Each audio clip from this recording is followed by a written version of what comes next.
So the Fusion Cup is the flavor of the month of January for the Silph Arena. The base idea of this cup is to feature dual type Pokemon that have low stardust costs. So the ban list, everything like that is relative to lowering the stardust cost on you for this particular tournament, which is a nice change of pace for the Silph Arena. Ease up on our Stardust wallets. If you want full details on the stipulations of this meta, link in the description to silph.gg so you can learn up on the Fusion Cup. And as always, if you want some extra details on the Fusion Cup, make sure to check out the article on Game Press, the Fusion Cup Meta. This is made by Lorma96.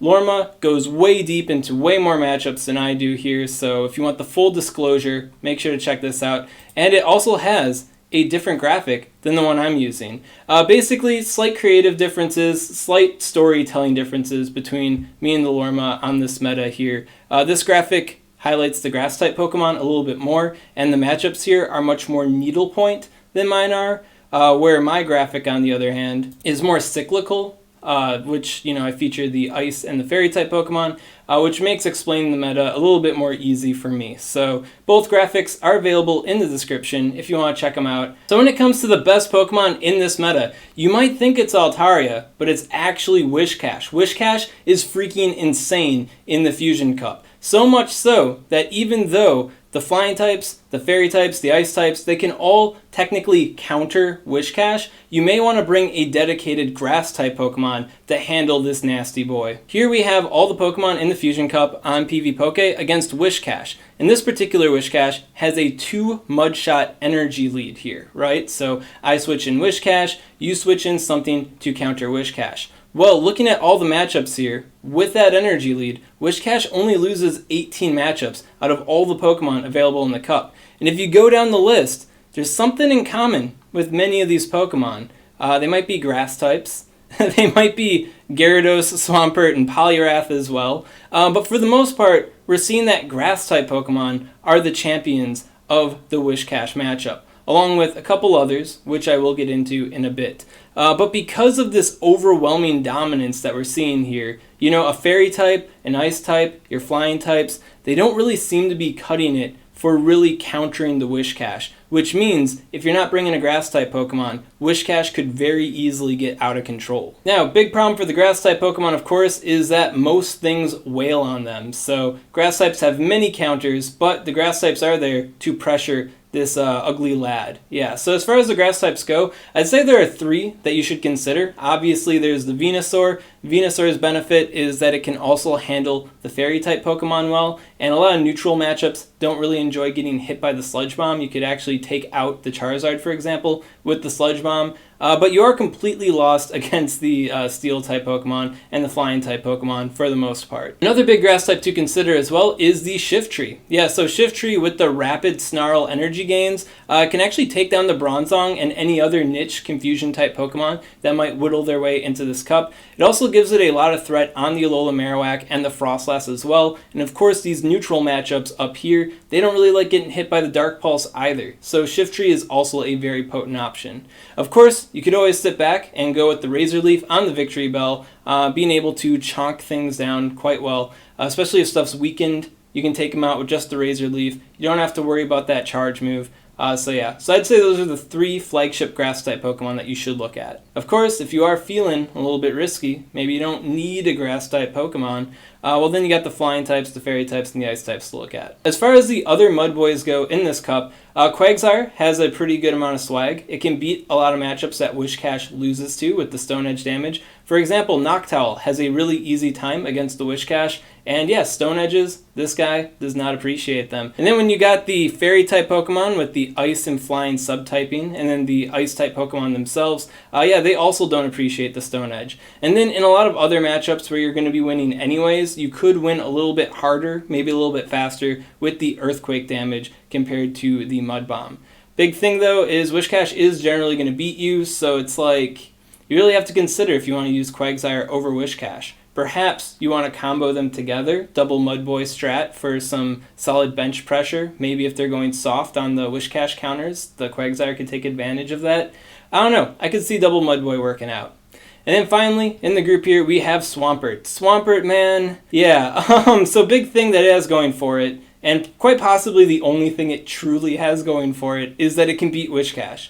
And it can also kind of fare pretty well against the Fairy type and the Ice type Pokemon, like decently well. In a straight matchup, it's probably still going to lose, but given the right circumstances, it could possibly pull ahead as well. Of course, a lot of those matchups where it could possibly pull ahead, the Mud Bombs from Quagsire could also pull it ahead. So yeah, Swampert, kind of awkward. I could see people making an argument for it. Another big thing it has against it is it doesn't really threaten the flying type Pokemon, so why'd they have to nerf you, Swampert? Used to be like the dad of the Great League, and now you're just kind of an awkward dude. So next up, we have the flying type Pokemon. So the flagship flying type Lord Supreme is, of course, the Altaria. Altaria is able to bully so many different Pokemon in the Great League to begin with. Of course, it does have the Achilles heel in the Ice and Charm Pokemon here. And then also, Steel types, Altaria does not really appreciate them too much either. And even further, Daddy Cashier with the Blizzards. All it takes is one Blizzard to bring lights out to the Altaria, which brings up some breakpoints.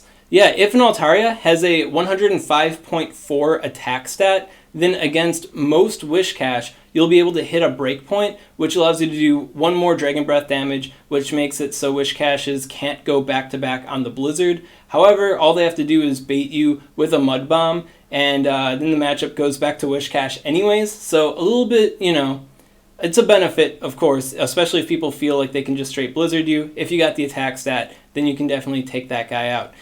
Furthermore, if you do think you might run into a max defense Whiscash, then you need like a 107 attack stat to guarantee that. But high attack Altaria is looking pretty tasty. And then on the flip side, if you want to go for high HP, it's a 139 HP stat in order to defeat other Altarias in the 2-shield mirror, or tie with other Altarias in the 2-shield mirror, because the 2-shield mirror ends on a fast move. So high HP Altaria, 139 HP, can guarantee that. Unfortunately, you can't get the attack stat and the HP stat, so you're going to have to make a call there. Oh yeah, and then also, further note, high-end note here, is a 143 HP stat allows you to dominate the less than 143 HP Altarias in the 2-shield mirror. Once again, of course, to get that Altaria, it needs to be a 0015 specifically, so it might not come up. So do you want the high HP Altaria? Do you want the high attack stat Altaria? That is up to you. There is also the consideration of the attack stat based CMP being implemented in the game. It's not in right now, from what I understand, but it could be added in at any time. If you were to have the high attack stat, then that means you would win the CMP ties. The 2-shield scenario does end on the fast move, but if you do have the CMP, then the second charge move, you see your opponent shields it. You could take the option to take the sky attack damage because, you're going second on the charge move, Faint yourself down, but the next thing that comes in can then chonk down the remaining HP on the Altaria, gaining the energy advantage and the shield advantage. But of course, you do lose the switch advantage. So it's up to you how you want to play that one out. Right now, we don't have to worry about it too much, though, because attack stat-based CMP is not implemented in the game. So get thinking really hard on what kind of Altaria you want to use. Of course, Altaria's issues with Daddy Cash and the Charm users may make you want to consider the Noctowl here. So Noctowl is pretty good in that it can actually tank a Blizzard from the Whiscash. If Whiscash gets that 2 energy lead advantage, it comes down to a CMP tie. Who exactly wins that? So that's definitely good for the Noctowl there. When it comes to the Charm users, you do still lose against them, but it's not as brutal of a ground and pound as it is for Altaria, which could work to your benefit. Or maybe against it. Maybe you want Altaria to die fast so you can farm these guys up with your next Pokemon. So really, it's up to you and your particular strategy, how that will benefit you there. And then when it comes to Altaria versus Noctowl, Altaria generally wins, but if Noctowl gets one extra fast move on the Altaria, well, then it can flip that matchup. So Noctowl, pretty threatening burb there. Now, as far as the other Pokemon I've mentioned so far, their moves pools are pretty straightforward. When it comes to Noctowl, all you really need is the Sky Attack. When it comes to the second charge move, having the Night Shade can allow you to deal some extra damage to the Bronzong. If you go with Psychic, you're really not going to be hitting anything with Psychic that you're not already hitting with the Sky Attack. So my vote goes for the Nightshade for the secondary charge move. Of course, Nightshade is only really going to help you against Bronzong. Like, it is super effective against a Lola Marowak, but it actually does the same damage for more energy than Sky Attack. They have the same damage. I think it's 45 damage for 45 energy versus 45 damage for 55 energy, so Nightshade has one use, which is one more use than Psychic has, so yeah, there's that. And then finally, in the back, who is that but Gyarados? Yeah, Gyarados is a really spicy and really risky pick for this meta, but it actually works. I can actually see Gyarados happening on people's teams. And the reason why is Gyarados beats Altaria, it beats Whiscash, and it can beat Bronzong. Bronzong, Whiscash, and Altaria are like the basic, like the big bad three of this meta, and who beats them all but Gyarados? And then when it comes to Lola Marowak, which I also expect to be a very popular Pokemon, Lola Marowak has to bait to beat the Gyarados. So Dragon Breath Gyarados. Dragon Breath is no longer a legacy move. You can TM it. This guy is chonking down a lot of things. Of course, here I'll float on a list of you of all the Pokemon it beats outside of like baiting scenarios. And yeah, not a whole lot. So definitely a risky pick. As far as the charge move goes, Crunch is the main charge move you're actually going to be using. Twister, even against super effective matchups, ends up doing like the same damage as Crunch, so what's the point? You may want to go with Outrage because then that's like a little bit of a heavier neutral hit, or you could go with Hydro Pump. And Hydro Pump could flip the matchup against Wigglytuff, for example, which could work out very well for you. But Gyarados, it's like on the edge. It's almost a meme, but because it's good against like the big three, it's not exactly a meme. And before I go further here, dialing back to the Altaria and the Noctowl debate. So Noctowl does seem like it has a lot of advantages over Altaria, but there's one final note I want to make on it, and that is the Dragon Breath damage. There are a lot of matchups that, like, your Pokemon's weakened, your opponent's Pokemon is weakened, and you can chonk them down with Dragon Breath, where Noctowl, on the other hand, kind of has to rely on using the charge moves to secure the win. And in that same respect, there's a lot of two-shield scenarios which Altaria can overcome that the Noctowl also fails in. So there is a little bit more diversity, a little bit more swag going on for the Altaria in those respects, if you are deciding between the two burbs. So man, Mud Bois, Grass, Flying types, these all sound pretty awesome. But they do have common weaknesses, especially in the Fairy and the Ice-type Pokemon, of course. So when it comes to the Charm users, I mean, do I really have to explain to you how Charm works? You just wail on these Pokemon, you beat them down with just your fast move, and then you can use charge moves on alternative Pokemon. So which Charm user is the best? Well, there actually is kind of a split between the three. On the one end, you have consistency, and then on the other end, you have utility, right? Wigglytuff is the most consistent, most bulk, hammers things down, has good resistances, right? And then on the other end, you have Togekiss. Togekiss gets shredded by a lot of different things. Like Wigglytuff can outbulk a lot of matchups that Togekiss can't. But if Togekiss is able to catch the Altaria, for example, beat it with just fast moves, well then Togekiss has much more threatening charge moves to back it up. It has Flamethrower to threaten the Steel-type Pokemon. It has Ancient Power to threaten the Fire-type Pokemon. So a little bit more utility in the Togekiss. And then in the center, we have Alola Ninetales. Alola Ninetales' Ice-typing does make it more vulnerable than Wigglytuff is, but it also has Psyshock, which can be an earlier charge move. You can actually launch it on things, which may allow you to dominate some matchups even more, or allows you to get the shield on certain Pokemon that you wouldn't get otherwise. So make your pick between the three. I know it's pretty hard to get the Togekiss, so maybe you're just picking between two, but those are the differences between the Charm users. Now, if the Charm users are so hardcore, why would you want to consider the Ice-type Pokemon? The Ice-type Pokemon that generally lose to the Charm users? Well, the Ice-types are a little bit more versatile at a base. I mean, frickin' Frostlass here has Shadow Ball. Does anything on this list here want to get hit by a Shadow Ball other than maybe Wigglytuff? Yeah, nobody wants to get hit by Shadow Ball. And then the Piloswine here has some really good bulk, and it has the Bulldoze to bring the doom to various Steel and Fire-type Pokemon. So two threatening Pokemon right there. Generally lose to the Charm users, but also in that same kind of vein, they do force shields from the Charm users, where the Charm users don't exactly force shields from them. So yeah, the Charm users may win those matchups, but they could be down a shield from it. So you have to really consider what kind of risks you're willing to take when it comes to your Mud Bois / Flying type counters. And of course, just to put this In the back of your mind, once again, if Whiscash does get a fast move lead over these Pokemon, this slightly winning matchup could very easily become a losing matchup for the Fairy and the Ice-type Pokemon. So the Flying types, the Flying type counters, who handles them but the Steel-type Pokemon. In the Steel-type group, we do have the final member of the Whiscash Altaria Bronzong core, which is Bronzong. Important thing to note with your Bronzong is that you want to have at least a 111.4 attack stat. That is the bare minimum you need to get a breakpoint on Altaria, like high bulk Altarias.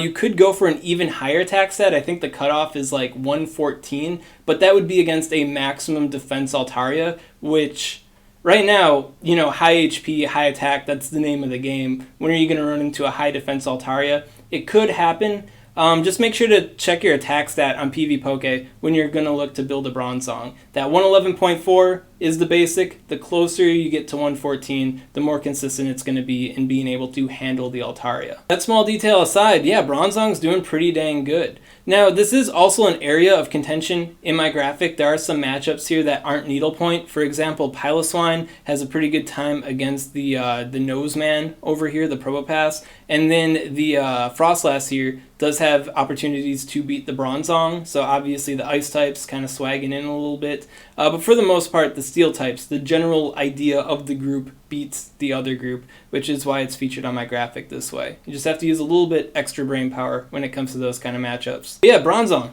friggin' awesome. Using Psyshock for early charge moves. And one big thing that Bronzong has going for it over the other Steel-type Pokemon is that the Mud Bois, namely Whiscash, of course, do not like getting hit by confusion. So while these guys do generally beat these guys, if you are in a situation where these guys are weakened pretty heavily, Bronzong can come in and just finish them off with confusion damage, where these guys kind of have to race to a charge move and hope it works out. Bronzong has a very consistent time with letting it work out. Now, why would you consider the other Steel-type Pokemon? Well, we've got the blue Hedgehog over here, the Alolan Sandslash, and Alolan Sandslash has the most consistent matchup against Altaria in a 2-shield deficit. So Altaria has 2 shields, you have no shields. Guess who comes up ahead? But the Alolan Sandslash. So that's like the main selling point for it. And of course, Alolan Sandslash can handle the other Ice and Fairy type Pokemon, which is pretty good. And it also has the Bulldoze, so it's not like a complete chump against Steel and Lola Marowak here.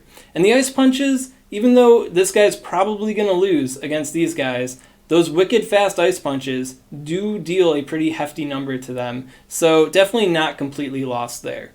Major weakness, though, is Fire-type fast moves. These guys come in, they're using Fire Spin, and you're just straight up deleted. And if anybody brings a Fighting-type Pokemon to the playing field here, well, yeah, this guy's going to be having a miserable time. And then finally, we have Probopass. And Probopass, really awesome, really spammy with the charge moves, so definitely a lovable Pokemon. Generally has a hard time against its fellow Steel-type Pokemon, and the Mud Bois, they get double super effective fast move damage on it. So really vulnerable to being farmed down by the Mud Bois. And Mud Bois with a bunch of energy behind them, that's like the one thing you don't want to see in this particular metagame. So Probopass does have its issues. Of course, benefit is that it has an improved matchup against the Fire-type Pokemon, especially Charizard, so definitely want to consider using Probopass on your team. As far as Rock Throw versus Spark goes, the Rock Throw does allow you to farm down more Flying-type matchups and farm down the Charizard there, but aside from that, the Spark will give you higher energy gains, which can allow you to overcome other matchups a bit better. So pick and choose your own flavor. As far as the charge moves go, definitely want to go with the Rock Slide and the Magnet Bomb. The Magnet Bomb bringing the solid doom to the Fairy and Ice-type Pokemon. And then the final group we have here are the Fire-type Pokemon. Now the Spotlight Diva Supreme is the Lola Marowak. Just like any other meta, if a Lola Marowak gets some energy behind it, then it's like super threatening, right? Because that Shadow Ball, nobody really wants to get hit by the Shadow Ball there. Of course, big problem is that the Mud Bois just kind of hammer down on you, and your Shadow Balls just aren't exactly enough for the Flying-type Pokemon here. Well, I mean, it is enough for for Gyarados if they don't shield it, but you get the idea. If a Lola Marowak is so cool, does all these things so well, why would you consider the more frail Charizard, right? Well, the thing is Charizard does a lot of things very similarly to the Lola Marowak, but it is a little bit more threatening against Whiscash, Altaria and the Noctowl there. Altaria does not like getting hit by the Dragon Claws. Noctowl and Whiscash here, they don't like getting hit by the Blast Burns, and I guess for Whiscash also the Dragon Claws as well. Yeah, so if you do get a bit of a fast move lead, a little bit of an energy advantage onto the Charizard, it can be much more threatening to these Pokemon